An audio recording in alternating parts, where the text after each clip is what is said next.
nanti di akhirat, ya Allah, mana pahala puasaku? Allah katakan, tidak ada lagi pahalamu karena hancur, karena kau suka gosip tetanggamu. Maka demi Allah, majelis taklim yang baik bukan yang bagus serakamnya. Majelis taklim yang baik bukan yang rajin pengajiannya. Majelis taklim yang baik bukan yang bagus masjidnya. Tapi majelis taklim yang baik adalah ada perubahan akhlak dalam dirinya, yaitu berhenti.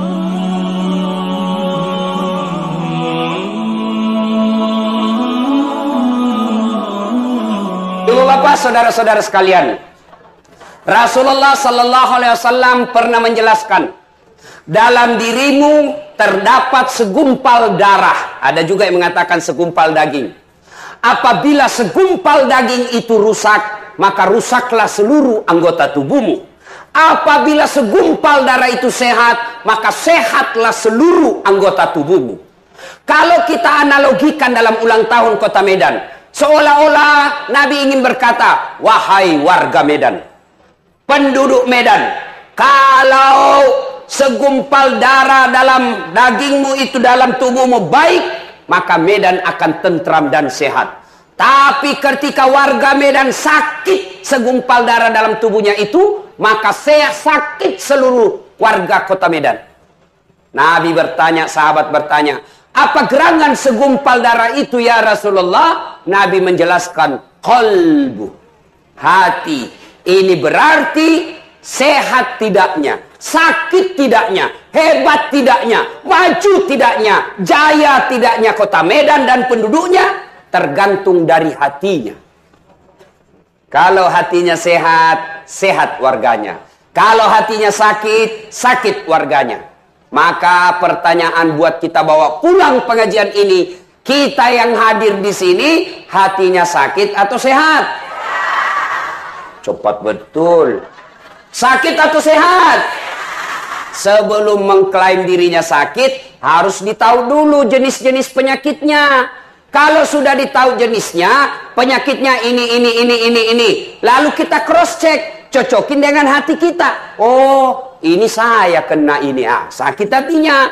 Saya jelaskan 5. Oh, tidak ada kena, berarti sehat. Pertanyaan berikutnya, apa saja jenis-jenis penyakit hati? Inilah yang menjadi oleh-oleh ulang tahun Kota Medan yang ke-429, penyakit-penyakit hati dan obatnya. Mudah-mudahan tidak ada yang kena penyakit hati di tempat ini. Ini penting ibu tahu. Kenapa? Karena di dunia ini tidak ada orang yang masuk rumah sakit gara-gara sakit hatinya. Iya toh? Tapi demi Allah, tidak ada orang nanti masuk neraka gara-gara sakit fisik. Dasar, kenapa masuk neraka? Saya penyakit kurap Tuhan. Tidak mungkin. Ibu Rohana, kenapa masuk neraka? Saya kena asam urat Tuhan. Tidak. Tapi yang bisa membuat ibu masuk neraka gara-gara sakit hati. Ini penting. Contoh, pentingnya ini kita tahu penyakit hati. Ibu dari Kota Medan, kau Tanjung Pinang, nyetir pakai mobil, yang nyetir tangan, yang gas rem kaki, yang melihat sepanjang perjalanan mata, yang berpikir sepanjang jalan bawa kendaraan otak. Tapi begitu ada tikungan, apa yang tertulis? Hati-hati. Tidak ada tertulis otak-otak. Ya toh? Di kantor wali kota yang menulis pengumuman tangan, yang memikirkan kalimat-kalimat otak. Tapi begitu mau pengumuman, announcernya berkata, perhatian, perhatian. Tidak ada mengucapkan perotakan, perotakan. Berarti memang hati adalah pengendali utama.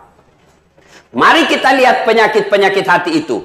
Dalam kitab Ihya'ul Ulumuddin yang dikarang oleh Imam Al-Ghazali, di situ dijelaskan penyakit-penyakit hati itu antara lain, 1, al-istighalu bi'uyubil khalqi. Suka cerita kejelekan orang, dia lupa kejelekan dirinya sendiri. Nah ini ibu-ibu nih biasanya. Duduk begini, damai tapi gersang. Ada orang lewat, Mulai itu dilihat, mulai masuk dari ujung rambut sampai ujung kaki. Dia tidak cerita, tapi tangan. Apa? Apa sih? Ustadz pun dia gosip. Saya tadi lewat, ada lagi saya dengar, itu juga bajunya waktu di TV One. Inilah ibu-ibu nih, penyakitnya ini, suka gosip. Ibu, ketika Nabi Isra Mi'raj, Nabi diperlihatkan perumpamaan oleh Allah. Seorang wanita, kukunya terbuat dari api neraka, kukunya terbuat dari tembaga api neraka. Dia cakar mukanya, teriak, sakit, tapi dia cakar sakitnya. Tapi dia cakar seluruh tubuhnya, sakit, tapi dia cakar pula. Lalu dia makan bangkai orang mati di depannya. Bangkai jenazah dia makan. Lalu Nabi bertanya, ya Jibril, siapa gerangan itu Jibril? Siapa itu? Bodoh betul. Dia tahu sakit tapi dia cakar dirinya. Dia tahu itu jenazah bangkai orang mati dia makan. Siapa dia Jibril? Jibril menjawab, itulah umatmu yang suka cerita kejelekan orang. Maka ibu-ibu berhenti gosip. Nabi waktu dilihat jalan-jalan ke surga, subhanallah, banyak perempuan di surga ibu. Tapi dari dalam surga dibawa lihat situasi neraka. Na'udzubillah min zalik. Lebih banyak lagi perempuan dalam neraka. Lalu Nabi ditanya sama sahabat, banyak perempuan dalam surga, tapi lebih banyak dalam neraka. Ada apa gerangan ya Rasul? Nabi menjelaskan, karena perempuan dua penyakitnya. Satu, tidak mampu mensyukuri nikmat berupa suami. Yang kedua, tidak mampu menjaga dirinya dari gosip. Ibu-ibu, tahu enggak ibu? Tahu ibu? Belum saya kasih tahu. Perempuan itu ibu, kalau Ramadan lebih banyak pahalanya dari laki-laki. Saya ulang, kata Nabi, kalau Ramadan perempuan itu pahalanya lipat ganda dari suaminya. Andai saja pahala puasa kita kasih angka, pahala suami 5, perempuan 10. Kok bisa? Kata Nabi, coba lihat ibu. Sama-sama pegawai honor di kantor pemerintah Kota Medan. Satpol PP, polisi setengah.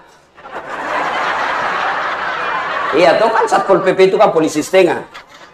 Kan? PTT, pegawai tidak tetap. 5 tahun TTP, tetap tidak pegawai. Ya, sama-sama pegawai honor.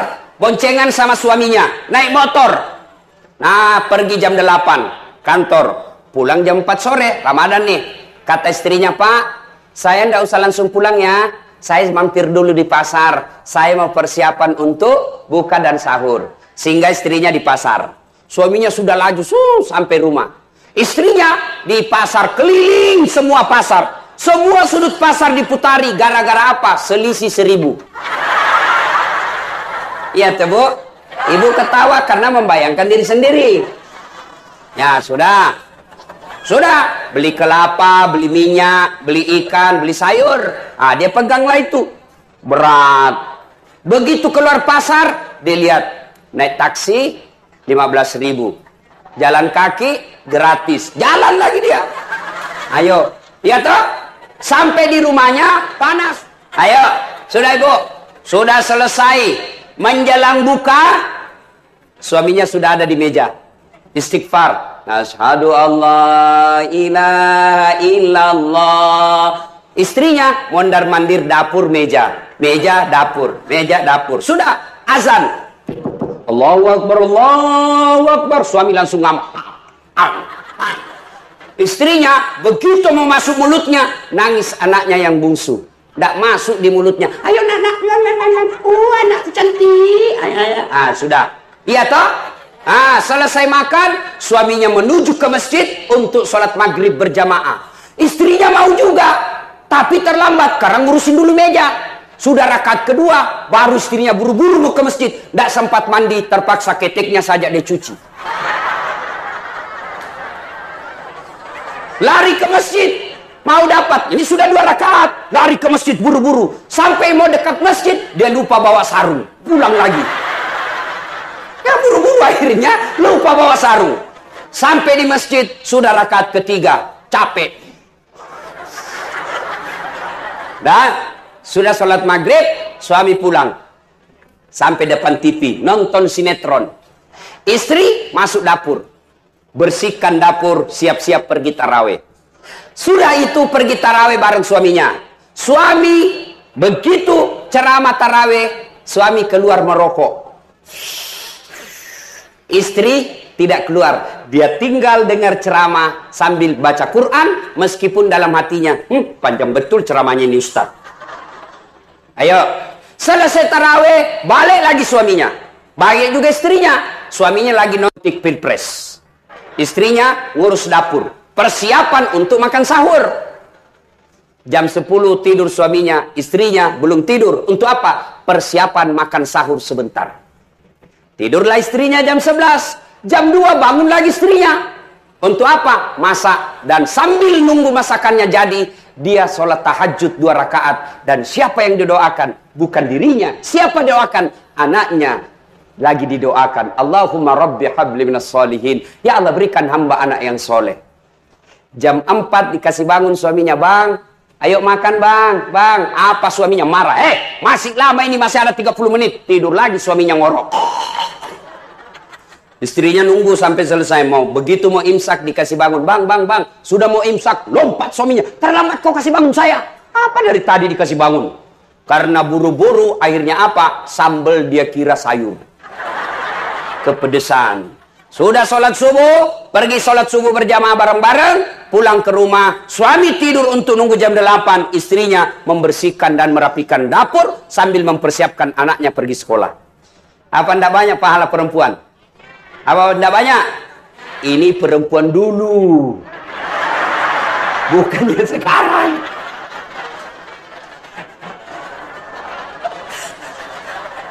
Iya. Iya. Nah, kalau perempuan dulu memang seperti itu modelnya. Kalau sekarang semua dibeli, Grab, GoFood, semua serba prepare, semua disimpan, tidak ada yang masak.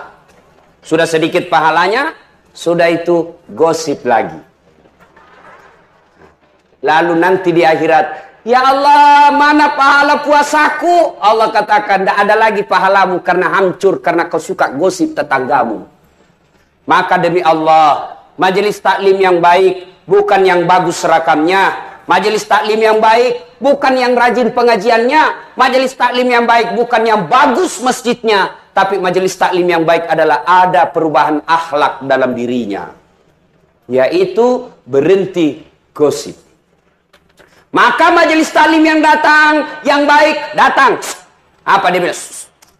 Anu ya, kasihan betul. Baik betul itu ibu, sayang suaminya selingkuh. Maka majelis taklim yang baik, dia akan berkata, na'udzubillah min zalik. Kita berlindung kepada Allah. Belum tentu suami kita lebih baik dari dia. Ini yang bagus. Mampu begitu ibu? Mampu? Tapi kita kan suka ikut campur. Wiyo, benar. Padahal dia tidak tahu. Wih, benar itu. Padahal dia tidak tahu.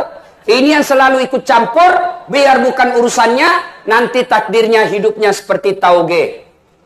Tahu tauge, ibu? Tahu tauge? Coba lihat tauge, selalu ikut campur. Bikin kita soto Banjar, ada taugenya. Bikin gado-gado, tauge ikut campur. Pecel, tauge ikut campur. Maka karena tauge selalu ikut campur, maka Allah takdirkan tidak ada yang lurus, semuanya bengkok. Maka kalau ada ibu-ibu tukang gosip, teriaki saja, weh, toge nih ayuhibbu ahadukum, sukakah kamu memakan bangkai sesamamu manusia? Itu kata Quran. Nah, ibu bapak, saudara-saudara sekalian, dulu zaman 80-an, zaman 90-an, orang gosip agak susah. Kenapa? Harus ketemu. Sekarang gosip, satu di Medan, satu di Surabaya, satu di Jakarta, satu di Sulawesi, satu di Jeddah. Mereka gosip. Gosipnya di mana? Grup WhatsApp.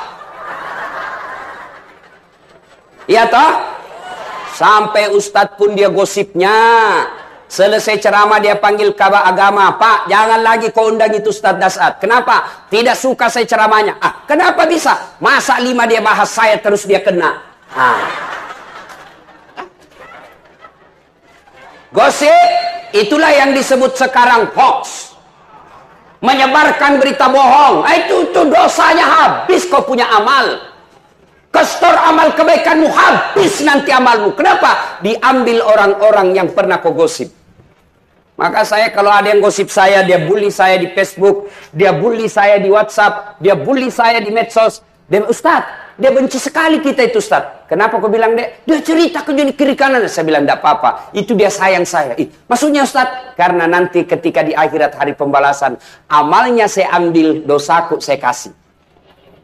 Itu orang yang suka gosip. Maka berhentilah menggosip. Ya, satu, yang menjadi penyakit hati, al-istighalu bi uyubil khalq. Suka sekali cerita kejelekan orang, dia lupa kejelekan dirinya sendiri. Bak pepatah mengatakan, semut seberang lautan tampak olehnya, sementara gajah pelupuk matanya tak terlihat darinya. Ini jelek betul ini. Maka kata Nabi, beruntunglah orang-orang yang terlalu sibuk mencari kekurangan dirinya, sehingga tidak punya waktu untuk mencari kekurangan orang lain. Yang kedua, penyakit hati yang kedua, yang sangat besar merusaknya, ada itu sombong. Apa itu sombong Ustaz? Sombong pakai mahal? Belum tentu. Sombong pakai emas? Apa dia sombong? Belum tentu. Sombong itu kata Nabi, kalau kau nganggap remeh orang lain dan menolak kebenaran, itu sombong. Nih kepala-kepala dinas SKPD. Bapak pakai cincin mahal-mahal silahkan. Bapak pakai baju mahal silahkan supaya orang tidak menghina kita. Ibu-ibu pakai emas silahkan. Itu rezeki, pakai namanya perhiasan. Kalau perlu tulis berlian. Apa dia sombong? Belum tentu. Ada orang kaya saya kenal Bu, dia selalu sengaja terlambat. Kenapa? Karena dia mau jadi pusat perhatian. Begitu dia datang, semua orang perhatikan dia. Kenapa? Karena emasnya banyak betul. Baru kalau dia jalan, kalau terlambat dia selalu begini. Apa dia sombong? Belum tentu. Kapan dia sombong? Ketika dia remehkan orang miskin. Bapak nih, mau pakai baju krokodil, cap buaya, silahkan. Krokodil. Katanya kalau itu asli kepalanya menghadap ke dalam, kalau palsu kepalanya menghadap keluar. Dia jadi buaya darat.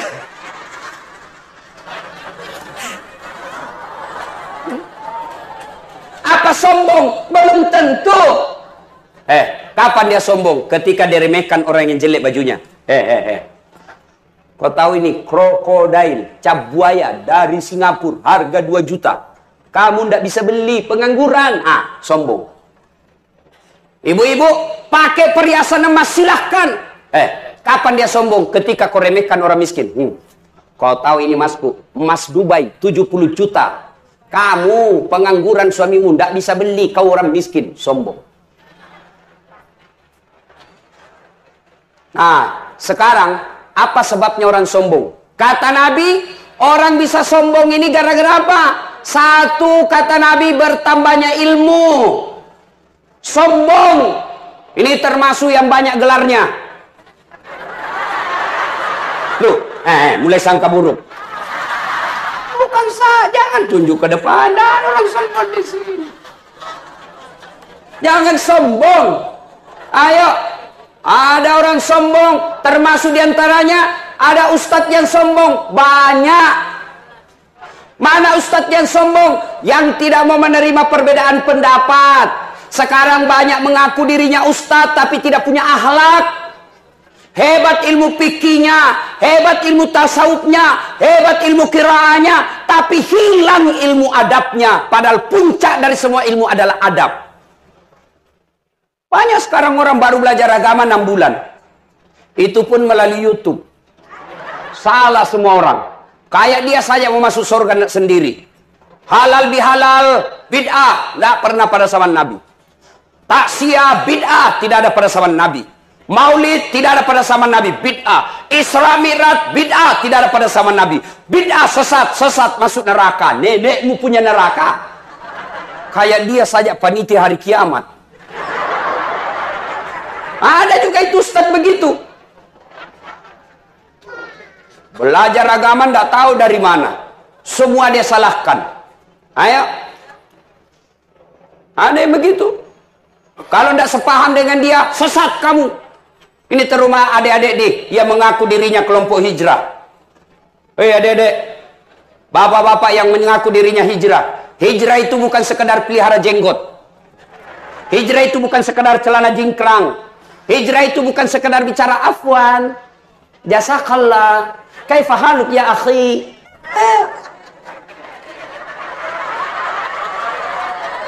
Biar kau begitu, tapi kau sombong, kau belum hijrah, bos. Saya sampai dimaki-maki di Facebook. Ini Ustadz Das'ad kemana-mana cerita sunnah. Lalu kau tidak pelihara sunnah. Saya agak tersinggung. Kenapa kau tuduh saya tidak pelihara sunnah? Buktinya kau tidak pelihara jenggot. Ya mau diapa kalau tidak mau tumbuh? Gara-gara jenggot dia marah sama saya. Saya sudah kasih minyak, Pak Wali. Marah istri saya. Nah bau, bau itu jangan kasih minyak. Mau diapa? Ini ada sekarang di penceramah, Pak. Rasa-rasanya dia yang punya neraka. Ceramah menghasut, ceramah memfitnah, ceramah memprovokasi, ceramah menghina. Mana pernah Nabi menghina? Mana pernah Nabi datang ceramah orang sakit hati pulang? Enggak. Bayangkan Rasulullah begitu hebatnya dalam dakwah. Ada orang datang berhubungan suami istri di siang hari bulan Ramadan. Siang hari bulan Ramadan. Boleh atau tidak? Boleh atau tidak? Kalau malam? Haram sama selingkuh.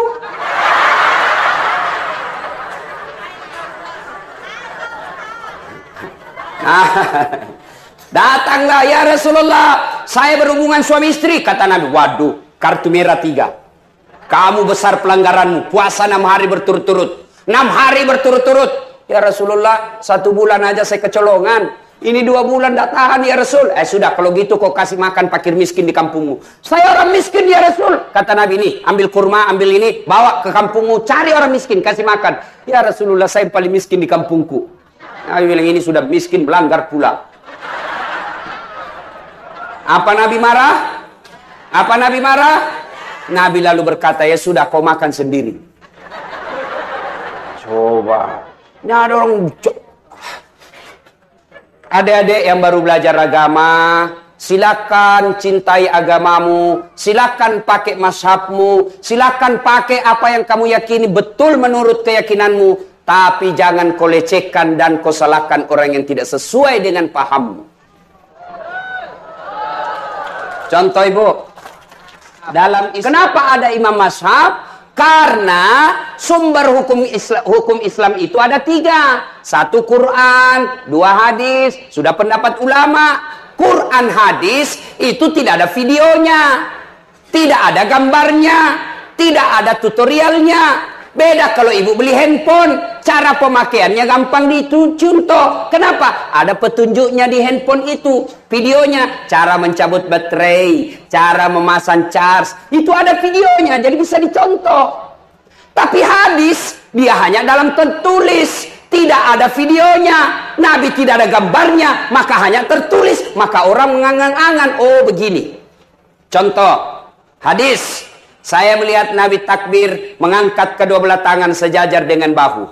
Itu hadisnya Pak. Sejajar dengan bahu. Coba bagaimana disebut sejajar dengan bahu? Mohon maaf Pak. Bapak Pak Yuda, sejajar dengan bahu bagaimana? Coba lihat Ibu, coba lihat Pak Yuda, sejajar dengan bahu. Saudara. Pak Kapolwil Tabes, bagaimana Pak? Bapak kalau angkat takbir sejajar dengan bahu. Begini. Coba bedanya. Coba ulang, mohon maaf Pak. Coba. Pak Yuda, beda. Kenapa beda? Karena tidak ada videonya Nabi.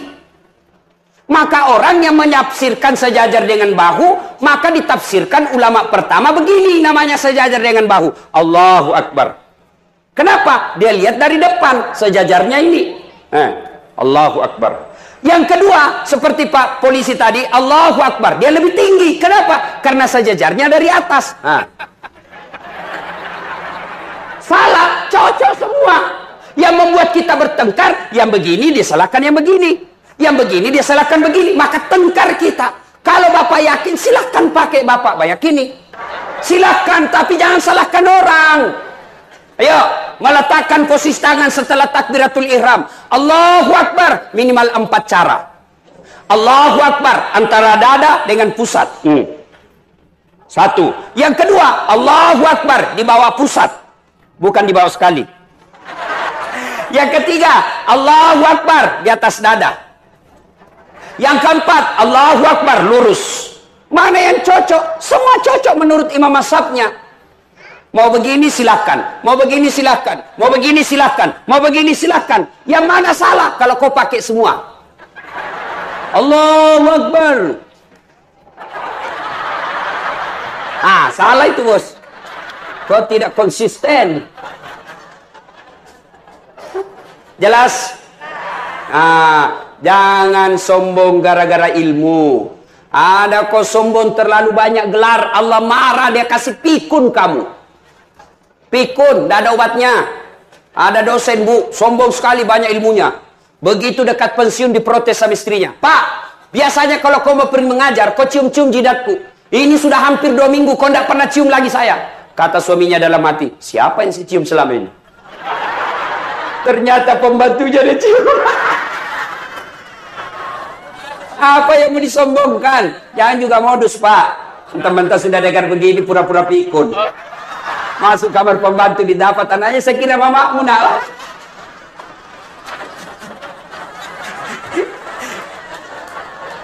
Ayo. Ya. Jangan sombong gara-gara ilmu. Allah jelaskan dalam Quran, "Wa ma utitu minal ilm illa qalila." Saya tidak berikan kamu ilmu kecuali sangat sedikit. Kalau ada ustaz sombong, patantang, petenteng, hanya dia merasa benar, tolong tanya, apa artinya alif lam mim? Alif lam mim saja kau tidak bisa tahu. Sudah, apa yang kamu sombongkan?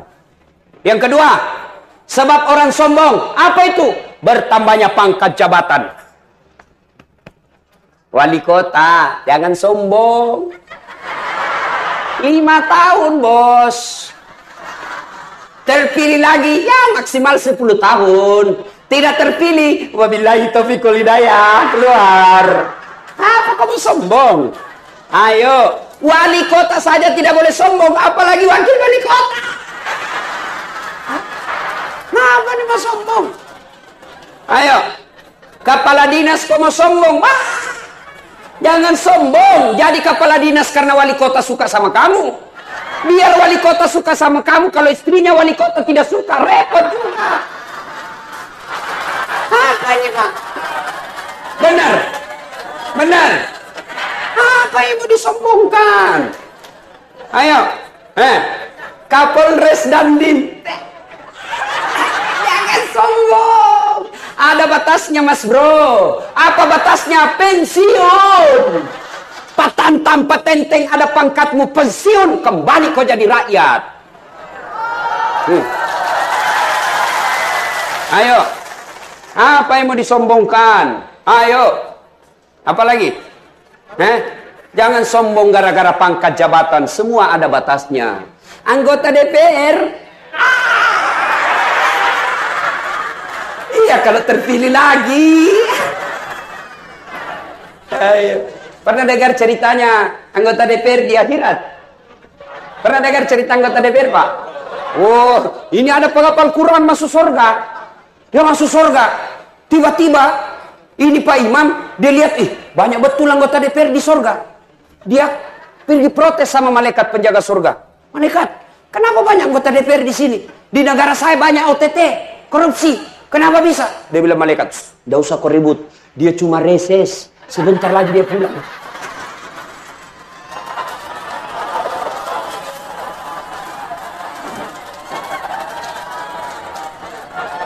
Jangan. Ayo.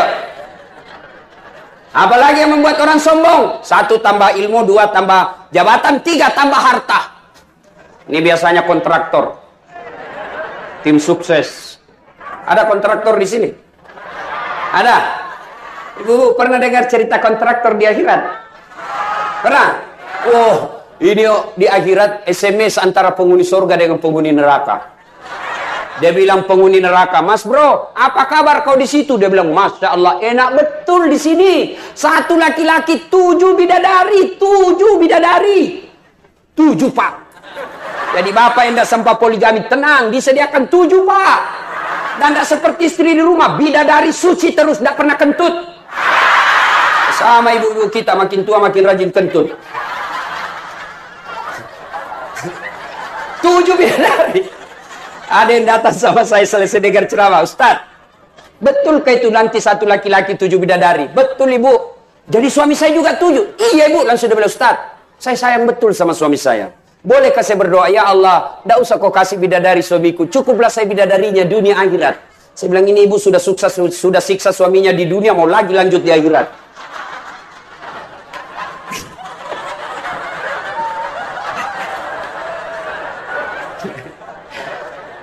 Coba.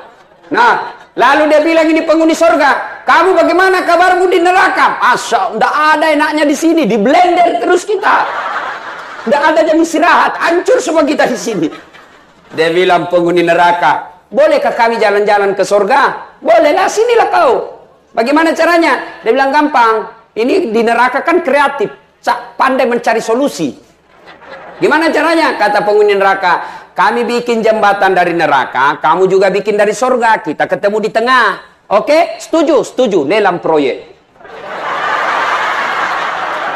Keluar pemenang tender. Waktu pekerjaan 3 hari. Hari pertama, proyek jembatan dari neraka sudah selesai 50%.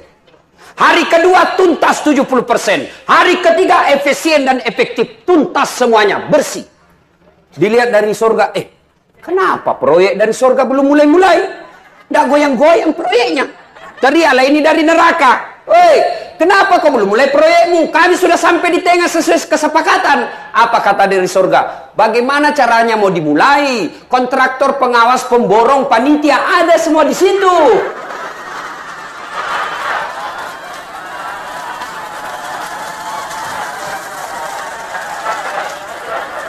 Nggak enak didengar, Pak. Siapa suruh kau panggil saya? Terasa sekarang ya. Berani panggil Ustaz dasar, kau rasa sekarang. Mau marah terserah, saya pulang juga sebentar. Saya bukan orang Medan. Hati-hati. Jangan sombong gara-gara harta. Belajar dari Palu, Donggala, Aceh. Berapa banyak orang kaya mentereng, hancur dalam sekejap. Palu, Donggala tidak cukup 5 menit, hancur, miskin. Apa yang kau sombongkan dengan hartamu? Oke lah, duitnya masih banyak, mobilnya mewah, rumahnya megah, duit depositonya 7 miliar, sombong. Allah titip penyakit dalam dirinya, akhirnya apa? Banyak duitnya tapi makannya terbatas. Saya sering ditraktir orang kaya, Bu. Begitu saya berhadapan meja makan, apa dalam pikiran saya? Enak semua. Mana dulu saya makan ini? Ini orang kaya apa dia pikir? Asam urat, kolesterol, ginjal, lemak. Dilarang makan nasi. Duitnya 7 miliar dilarang makan nasi. Dilarang makan daging, dilarang makan garam, dilarang makan gula, dilarang makan sambal, dilarang makan lemak. Apa saja bisa dia makan? Ubi kayu. Duit 7 miliar cuma bisa makan ubi kayu deh. Cilakan ngana. Ayo, dia ke dokter, dia bilang, "Mohon maaf Pak Dewan, selama Bapak anggota DPR ini Bapak tidak pernah kena matahari. Mulai besok Bapak keliling komplek ya. Jangan pakai baju Pak, supaya kena matahari. Kalau bisa Bapak pakai celana pendek. Jangan pakai sendal Pak ya, supaya refleksi. Jangan pakai topi. Jam 8 sampai jam 11 keliling komplek. Nggak pakai sendal, nggak pakai baju. Cuma pakai celana kolor jalan." Apa bedanya sama gembel? Ayo. Apa yang kau sombongkan dengan harta? Jangan sombong. Jangan sombong gara-gara harta. Berapa banyak orang duitnya banyak, tapi hancur hanya untuk bayar penyakitnya.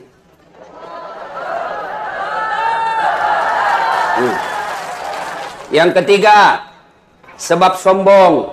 Apa kata Nabi? Bertambahnya ibadah. Yang tadinya tidak pernah sholat, tiba-tiba rajin sholat, hitam jidatnya.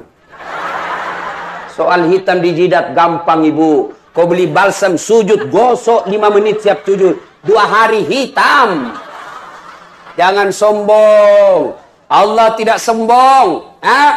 Al-Quran memberikan informasi.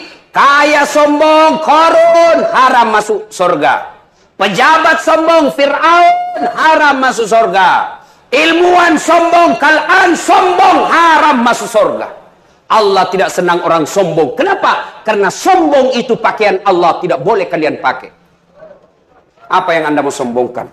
Maka Allah jelaskan dalam hadits qudsi, ada 3 teman setan di dunia. 3 teman setan. Kata Nabi, 1 di antaranya ghaniyun mutakabbir, orang kaya yang sombong. Kaya sombong, temannya setan, tapi orang masih maklum. Wali kota sombong, Polres sombong, Kajari sombong. Orang masih, iyalah, tinggi pangkatnya, banyak duitnya, terkenal, cakep, wajarlah dia sombong. Tapi ini sudah miskin, pengangguran, jelek mukanya, bau bulunya, bau keteknya, sombong lagi. Bukan temannya setan, kau sudah jadi setan. Ayo, jangan sombong. Alangkah bahagianya, alangkah senangnya kita, jabatannya tinggi, banyak duitnya, terkenal, cakep, cantik, dermawan lagi dan tidak sombong. Orang makin senang, bahkan tanpa sosialisasi bisa 2 periode. Jelas?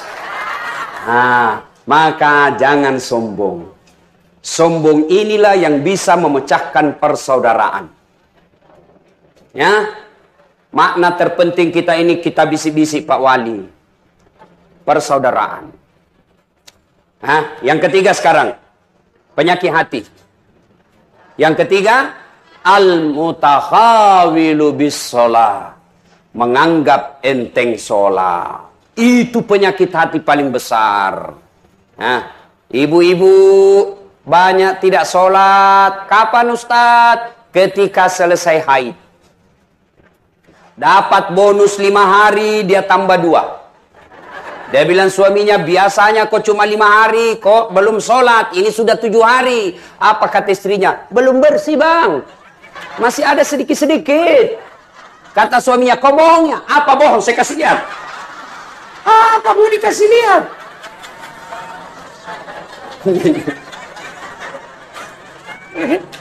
Membayangkan diri sendiri. Iya toh? Bu, ada lagi yang bilang begini, Ustadz, katanya kalau selesai haid, subuh mulai sholat. Subuh kesiangan, pulang lagi besok. Tidak, kalau duhur bersih, duhur mulai sholat. Kalau asar bersih, asar mulai sholat. Ternyata bersih dia jam 8 malam, maka ibu sudah wajib sholat isya. Bersih jam 10, ibu wajib sholat isya. Kalau malam. Kapan lagi perempuan banyak tidak sholat? Ketika ada pengantin. Apa yang menyebabkan ibu-ibu tidak sholat? Make up. Dia kira dirinya mukanya tembok. Coklat, biru, abu-abu, krem, kuning, jil. Malah ada lagi saya lihat itu dia kasih lebih sedikit sini.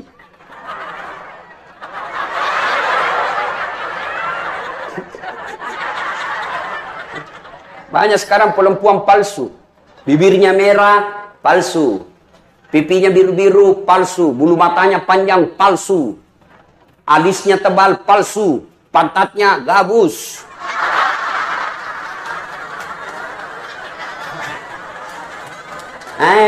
Katanya majelis taklim. Kok majelis taklim begitu? Ayo. Katanya majelis taklim sudah 4 tahun. Kok begitu? Yuk. Apalagi yang membuat ibu-ibu banyak tidak sholat selain make up? Ustaz, bagaimana kalau soal make up? Boleh. Gimana caranya? Wudhu dulu. Ibu wudhu dulu, baru make up. Sudah itu tahan kentut. Biar ibu sudah make up, sudah wudhu, make up, kentut batal. Cuma sedikit keluar Ustaz, batal. Nggak habis, batal. Bagaimana bersentuhan perempuan? Berbeda pendapat ulama. Syafi'i, batal. Imam Ahmad, selama ibu tidak nafsu, tidak batal. Maka saya kalau mahasiswa saya di UNHAS, yang cewek, saya cuma begini. Ya dek, kenapa? Dia masih muda, saya juga masih muda. Dia cantik, saya gagah. Mau gue dong, saya pegang mic. Nah, apalagi yang membuat perempuan banyak tidak sholat? Jilbab. Jilbab sakaratil maut. Dia kasih tali. Saya ini bu keliling-keliling ceramah. Malaysia itu ibu-ibu ceramahnya, ibu jilbabnya kain segitiga, pasang, kasih jepit satu peniti, selesai. Begitu juga di Brunei. Tapi begitu kita masuk di Indonesia, tegang saya lihat cara pakainya. Ada talinya 2 meter, dia ripit. Baru dia ikat. Dia ikat di lehernya, dia kasih kembang. Mulai lehernya tidak bisa gerak. 3 lapis kainnya, ada kuning, jingga, abu-abu. Dia kasih miring lagi sedikit. Miring-miring juga barangkali otaknya. Iya toh? Sudah 14 pentulnya, kayak pohon-pohon di belakang. Pakai pula rohnya sempit, panjang tapi sempit. Sudah diikat lehernya. Suaminya, buru-buru bu, kita ketinggalan pengantin. Tunggu dulu pak. Beleng-beleng. Tahu beleng-beleng? Tahu beleng-beleng? Dongo. Tahu dongo? Beleng-beleng. Tahu beleng-beleng? Dulu. Saya bilang hidup beleng-beleng. Sudah jalan, Mek. Coba kalau leher. Pak, cepat. Maka ibu majelis taklim, jangan sampai gara-gara jilbab ibu ndak sholat. Coba lihat ibu-ibu, sudah orang kaya, istri pejabat, cantik. Kalau dia berpakaian ala kadarnya, itu menjadi teladan orang. Wih, kau tahu ndak istri wali kota itu? Cantiknya, banyak duitnya, tapi pakaiannya sederhana betul. Ini yang antara kaya dan miskin ini yang banyak gaya. Kaya tidak, miskin tidak. Jelas? Bu? Kapan lagi nih? Orang banyak ndak sholat. Kapan? Nih, bapak-bapak kalau di kantor. Tiba waktu sholat. Hayya 'alas shalah. Tunggu, lagi meeting. Dah. Bu, mau sehat dunia akhirat? Mau selamat dunia akhirat? Mau sukses selamat dunia akhirat? Perbaiki sholat. Itu aja rumusnya. Nggak usah cari muka. Ini. Kepala-kepala dinas, SKPD. Bapak mau punya jabatan yang baik, nggak usah cari muka sama wali kota. Bapak sudah dikasih muka.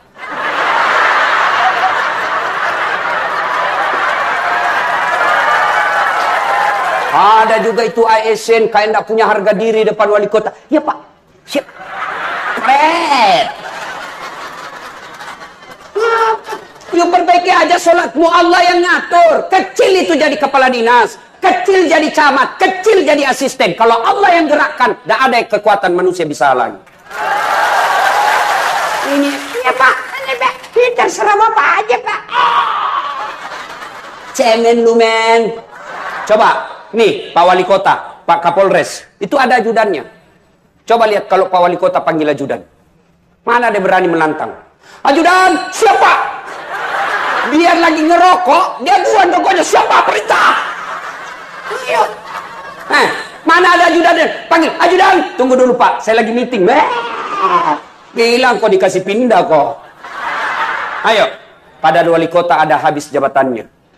Allah yang panggil bapak. Hayya 'alas shalah. Apa jawaban bapak? Tunggu. Lagi rapat. Ya sudah Allah ya. Sudah uruslah rapatmu. Karena wali kota yang ngurus kau. Begitu ganti wali kota, bapak setengah mati lagi cari muka.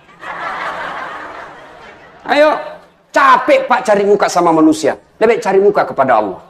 Bagaimana caranya? Perbaiki sholat. Kalau sholat baik, kecil apa yang bapak ibu mau. Punya rumah kecil buat Allah. Punya anak kecil buat Allah. Punya jabatan kecil buat Allah. Allah cuma minta ista'inu bisabri wassalah. Sabar perbaiki sholatmu. Saya yang selesaikan itu masalahmu. Itu janji Allah, bukan janji caleg. Kalau caleg yang janji kita, andai boleh dijanji kita surga, dia janjinya juga kita surga. Bagi-bagi kartu nama, pilih saya, sama-sama kita orang Bugis, pilih saya, ini. Begitu terpilih, dia ganti nomor HP-nya.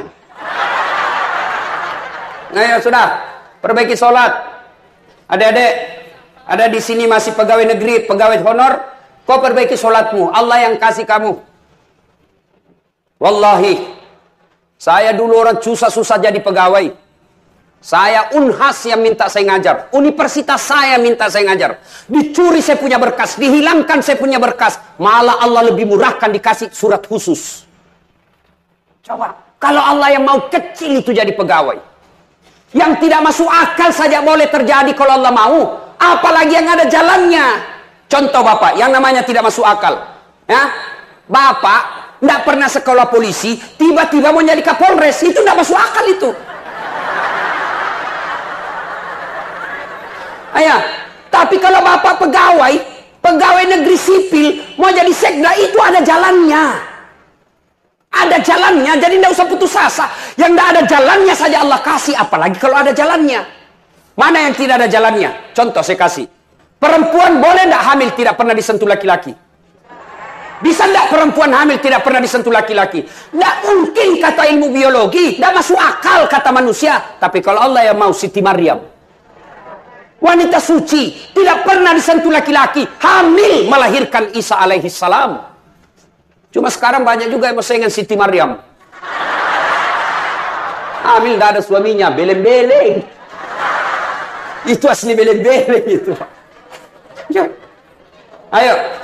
Jadi, saudara mau baik hidup ini, perbaiki sholat. Contoh lagi. Ustaz, saya sudah 30 tahun jadi pegawai. Kok tidak bisa hidup saya baik-baik? Tidak bisa lepas dari kredit rumah. Setengah mati saya ini Ustaz. Perbaiki sholatmu bos. Kalau sholat baik aman. Ya, sholat baik aman. Saya sudah sholat Ustaz. Betul kok sholat tapi tidak ikhlas. Ayalah sholat. Asar lagi. Barusan duhur. Kok tidak ikhlas? Saya sudah sholat Ustaz, betul, tapi tidak senang, tidak semangat ketemu Allah. Ada orang sholat, tidak semangat ketemu Allah. Allahu Akbar. Bismillahirrahmanirrahim. Alhamdulillahi Rabbil Alamin. Maliki yaumiddin. Iya. Ada kan Bapak bayangkan diri sendiri. Lagi sholat kayak ditiup angin. Allahu Akbar.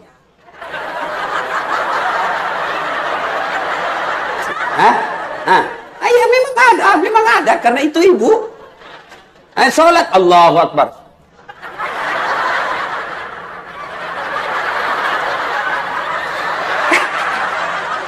Iya toh. Bagaimana hidupmu kita mau baik, Pak? Kalau sholat dianggap remeh, percaya, Pak. Saya bisa cerita begini karena saya alami. Saya pernah jadi cleaning service. Membersihkan toilet 4 di Sulawesi Selatan. Travel paling terkenal waktu itu di Indonesia. Saya bilang, tidak usah gaji saya. Cukup kalau ada undian umroh kasih masuk namaku. Mudah-mudahan saya bisa umroh gratis. Sampai tutup itu kantor, tidak dapat.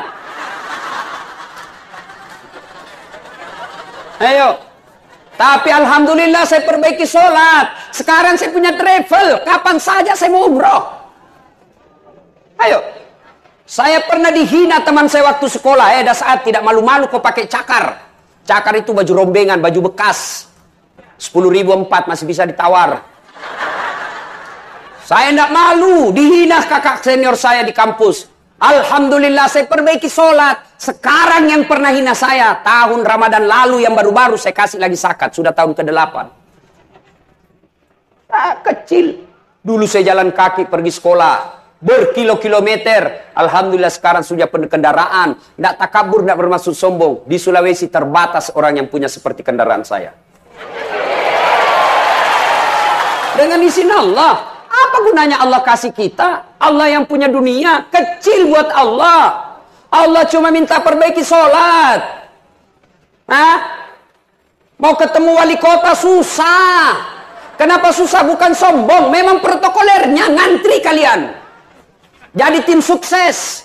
Datang mau ketemu wali kota, apa kata ajudan? Apa keperluannya Pak? Kata ajudan, saya tidak bisa jelaskan ke Pak Wali. Bapak bikin proposal, datang minggu depan. Datanglah membawa proposal. Kata ajudan, baik Pak, nanti saya kasih Pak Wali kota, staf asisten, dipelajari. Bapak datang minggu depan. Datang lagi minggu depan. Apa kata yang Bapak Wali kota? Baru saya mau rapatkan dulu. Dipelajari. Sudah, Bapak datang bulan depan. Datanglah bulan depan. Nunggu dari jam 8. Diterima jam 9 malam. Kenapa? Banyak ngantri tamu. Begitu diterima, apa kata Pak Wali? Sudah dipelajari oleh staf ahli saya. Ternyata mohon maaf, ini tidak bisa dibantu. Kalau saya bantu Bapak, saya berurusan sama KPK. Tidak ada antaran untuk ini. Kau nunggu 1 bulan lebih, hancur waktumu lebih 1 bulan. Tidak ada hasilnya. Ketemu Allah. Pagi baru bangun, silakan sholat subuh, ngadu sama Allah. Tengah hari lagi di toko sepi pembeli, ngadu siang hari sholat duhur. Sore masih sepi pembelimu, ngadu kau dalam sholat asarmu. Selesai kau dagang, sepi pembelimu, maghrib ngadu kau lagi kepada Allah. Mau tidur ternyata pun masih sepi, kau ngadu lagi dalam sholat isyamu. Masih punya bonus kau bangun sholat tahajud tengah malam. Dan 24 jam siapa saja boleh temui. Jelas? Perbaiki sholat kecil. Itu tidak masuk akal saya punya gelar. 1 dokter dalam negeri, 1 luar negeri. Bersamaan waktunya. Tidak masuk akal. Tidak masuk akal kalau Allah mau. Kalau Allah mau kecil jadi dokter. Maka ibu perbaiki sholat. Anak-anaknya perlihatkan sholat.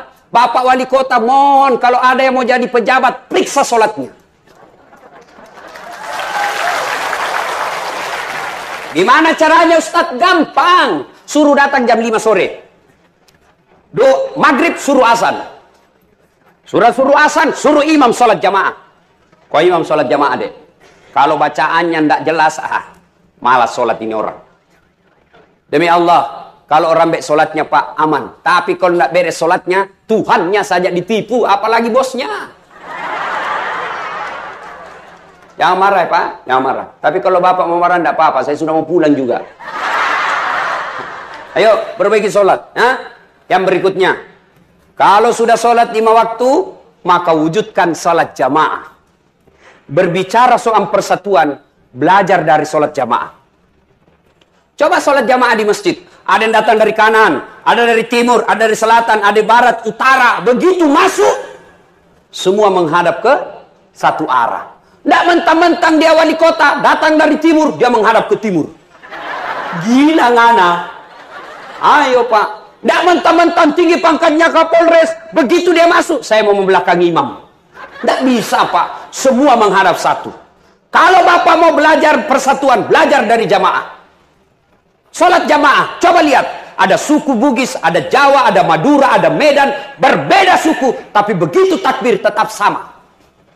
Sama bacaannya, tidak mungkin beda-beda. Allahu Akbar. Tidak mentang-mentang karena dalam masjid berbeda suku, takbir berdasarkan bahasa daerah. Jadi imam orang Arab. Allahu Akbar.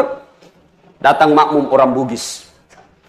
Allahu Ta'ala Maloko. Datang pula orang Padang. Allah nan gadang.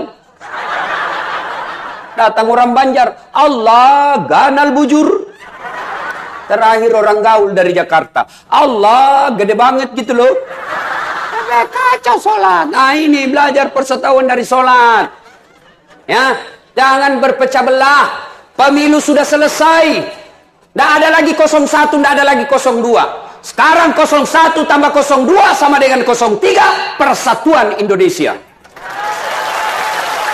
Tidak ada lagi Jokowi, tidak ada lagi Prabowo. Wah senang atau tidak, kau puas atau tidak, kau harus terima Jokowi Ma'ruf menang. Tidak mau apa lagi. Dia curang Ustaz, urusan pengadilan sudah selesai. Kalau bebas di dunia ada lagi pengadilan akhirat, tidak usah ribut. Nah, ini sudah lama bertetangga gara-gara beda pilihan baku musuh. Beleng-beleng. Nah kasih kau gajinya dong. Sudah, jangan lagi berpecah belah. Tidak ada enaknya itu orang bermusuhan. Sebaliknya, bagus itu banyak teman. Apa baiknya banyak teman? Satu, banyak teman, gampang murah rezekimu. Saya di Makassar hampir tidak pernah duitku habis. Di mana-mana ada yang bayarkan saya. Saya ke pasar, baru turun dari mobil. Assalamualaikum Ustaz. Dalam hatiku aman dan terkendali. Coba. Ada yang isi telur, ikan. Saya mau bayar. Berapa Ji? Tidak usah Ustaz. Tidak enak masih pagi-pagi Ji. Tidak usah Ustaz. Dalam hatiku, memang itu yang kutunggu.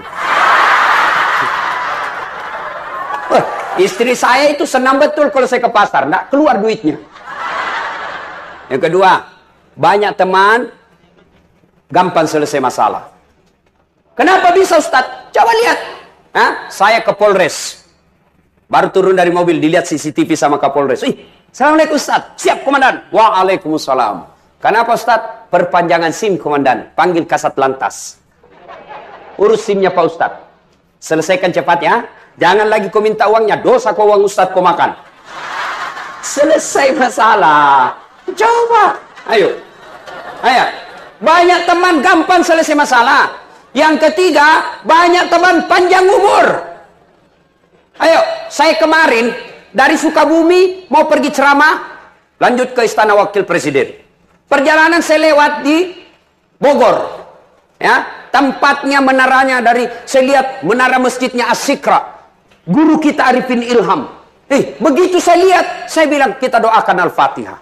Karena banyak teman, semua yang lewat lihat itu, kirimkan Fatihah. Banyak teman, panjang umurmu, meskipun ku sudah jadi jenazah. Yang keempat, banyak teman, gampang menang pilkada. Yang ketawa, saya serius. Nah, ayo. Cuma yang bisa merusak persaudaraan kita ini adalah sakwa sangka, buruk sangka. Tiba-tiba Pak Wali Kota mutasi. Yang tadinya kepala dinas menjadi staf ahli. Ahli yang tidak ada stafnya. Sangka baik. Yang ketawa kok, saya serius ini. Sangka baik. Kok saya dimutasi? Berarti Pak Wali tahu Bapak harus istirahat dulu. Gunakan waktu lebih banyak sama keluarga. Sangka baik. Ini ibu-ibu yang paling sering sangka buruk sama suaminya. Suaminya dijadikan tahanan kota. Wajib lapor 24 jam. Menelpon tidak dijawab. Panggilan tak terjawabnya 99 kali. Telepon suaminya tidak jawab. Sangka baik. Telepon, suamiku lagi menghadap wali kota. Tenang perasaan. Telepon lagi tidak dijawab. Suamiku lagi sholat duha. Sangka baik. Tiba-tiba masuk WhatsApp. Saya lihat suamimu bonceng cewek. Cantik betul. Berarti suamiku lagi nge-grab. Sangka baik. Tenang perasaan. Ya. Saya dulu tamat SMA daftar tentara. Karena pendek tidak lulus. Temanku lulus jadi polisi. Sekarang dia reserse satu bunga. Di Sulawesi Barat. Pakai baret merah. Saya lulus pakai baret putih jadi ustadz. Alhamdulillah dia yang baret putih yang saya pakai. Mulai baret hitam sampai baret merah. Ku caramai ke semua. Sangka baik. 2013 saya ikut pilwali di Makassar. 10 pasang calon. Saya juara 2. Kalau ustadz tidak. Cuma yang menang lebih banyak suaranya. Sangka baik. Bapak-bapak ASN, kalau ada mutasi sangka baik saja Pak. Tenang perasaanmu. Jangan sangka buruk. Apalagi pergi cari santet. Sangka baik. Nah, ibu bapak, saudara-saudara sekalian, pada intinya kita hadir di sini, mari kembali merapatkan persaudaraan. Banyak penyakit hati, tapi waktu yang terbatas. Sudah kita periksa. Ini saya sakit. Sekarang wala tai'asu birrauhillah. Kalau hatinya sakit, obati. Bagaimana cara mengobati sakit hati? Ala bi dzikrillahi tatma'innul qulub. Dengan berzikir. Gimana caranya ibu berzikir? Maka ibu-ibu majelis taklim, masing-masing punya bawa tas, ya. Jangan tasnya hanya dibungkus dalam kue. Ibu-ibu Columbus, kelompok ibu-ibu pembungkus. Kalau ada pengantin dia bungkus semua kue masuk di tas. Ibu-ibu Columbus itu. Kelompok ibu-ibu pembungkus. Ayo, maka tasnya isi tasbih. Isi tasbih. Ibu lagi di kendaraan, dari rumah menuju ke tempat majelis taklim, pegang zikirnya, tasbihnya. Subhanallah, subhanallah. Bapak-bapak lagi nunggu antrian ketemu Pak Wali Kota, berzikir. Subhanallah, subhanallah, subhanallah. Tiba-tiba lihat cewek cantik. Kelihatan pahanya. Apa yang kita ucapkan? Bukan alhamdulillah. Subhanallah. Maha suci Allah yang telah menciptakan yang indah itu. Ternyata masih dilihat. Ucapkan astagfirullah, palingkan pandangan. Astagfirullah, astagfirullah, astagfirullah. Ya, zikir. Cuma kalau berzikir, kan zikir yang paling populer itu yang 3. Subhanallah, alhamdulillah, Allahu Akbar. Cuma supaya bagus dan nancap di hati, zikirnya perdengarkan telinga dan jangan terlalu cepat. Dan zikir Pak terlalu cepat, akhirnya tidak ada bekasnya. 9999999999999. Apa artinya itu, bos? Ada dula di sampingnya. Apa kau panggilkan saya? Apa panggil? Dula-dula tidak kedengar tadi. Yang bagus. Subhanallah, subhanallah, subhanallah. Alhamdulillah, alhamdulillah, alhamdulillah. Perbaiki. Ibu-ibu, 1, zikir. Yang kedua, baca Quran. Qiraatil Quran. Yang ketiga, supaya hati tenang lagi, kalau mulai sakit, perbanyak bersalawat kepada Nabi. Ya, ibu-ibu pagi-pagi lagi goreng ikan, salawat. Salatullah, salamullah. Dia dengar suaminya, dia sambung. Lagu suaminya lagi lap kaca. Ala toha rasulillah. Dia dengar anaknya lagi kerja PR. Salatullah, salamullah. Ala Yasin Habibillah. Lewat Pak Camat, didengar Pak Camat teriak, semua salatullah salamullah ala toha rasulillah. Salatullah salamullah ala Yasin Habibillah. Terakhir, dalam Al-Quran Allah bertanya, ya, apa man kana mu'minan kaman kana fasikan? Sama ndak orang yang beriman dengan fasik? Beriman dengan pura-pura beriman. Fasik itu pura-pura beriman. Kata Allah, la yasta'un. Tidak sama.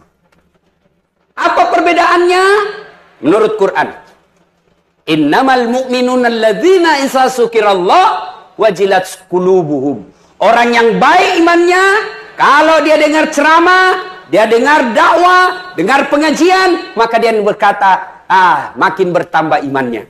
Itu sudah bagus. Pulang ceramah, benar itu dia bilang, Ustadz, saya tadi yang kena kontraktor itu. Benar itu Ustadz, yang tukang gosip saya kena, maka besok saya tidak ulang. Bagus imannya. Tapi kalau sebaliknya, dinasehati tidak mempan, maka yang disindir dalam ayat berikutnya, wa sawa'un alaihim a'anzartahum am lam tunsirhum. Kau sampaikan ayat Allah, kau nasihati atau tidak, kau ceramai atau tidak, la yu'minun, sama saja mereka tidak akan beriman. Bahkan ayat berikutnya Allah jelaskan, mereka lebih hina dari binatang. Tahu binatang, Ibu? Tahu binatang? Ibu saya di kampung sampai detik ini masih jual beli kambing.